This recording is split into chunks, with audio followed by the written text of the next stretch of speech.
Passamos a vida toda dizendo pro crente que não vem no culto vai pro inferno, crente que não comunga pelo menos 2 vezes por semana não vai pro céu. Aí veio a pandemia, aí mandamos todo mundo ficar em casa, e os crentes ficaram 2 anos em casa.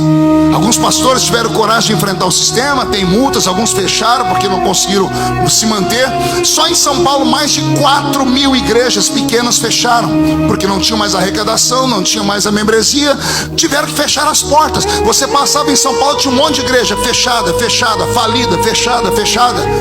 Aí quem passava lá dizia assim: essa igreja faliu, essa igreja fechou, essa igreja faliu, essa igreja fechou. Jesus gritava do céu: a igreja não fecha e não fale. Quem fechou foi a organização. A organização não tinha dinheiro, não tinha condições de pagar, então a organização fechou. A igreja permaneceu fora do templo. Olha a igreja reunida aqui. Onde vocês estavam durante a pandemia? Servindo a Deus? Pois bem, esta é a verdadeira igreja.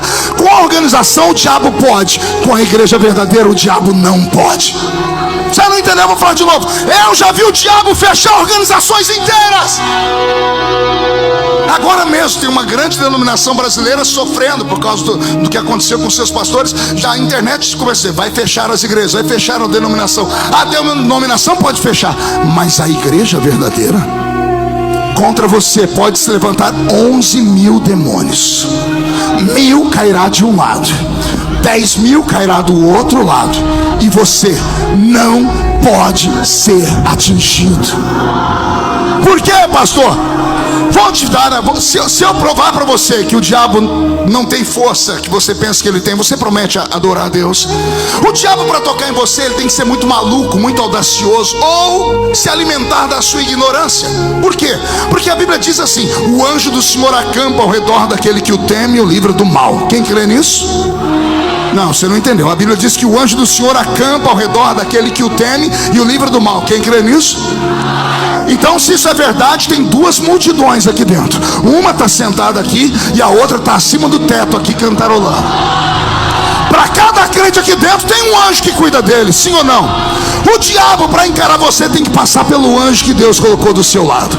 Se ele vencer o anjo, ele tem que esbarrar no sangue de Jesus que cobre você de todos os seus pecados.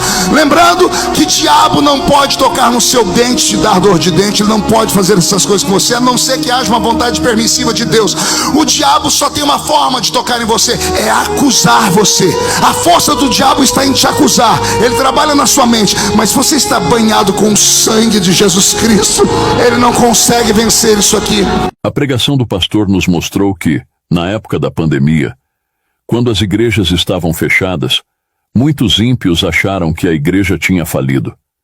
No entanto, eles erraram completamente, pois o cristão verdadeiro faz parte do corpo de Cristo, que é vivo e indestrutível.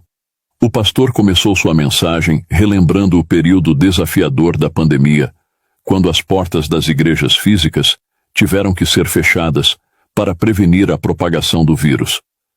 Muitos olharam para essa situação e supuseram que a ausência de reuniões físicas significava o fim ou a falência da igreja.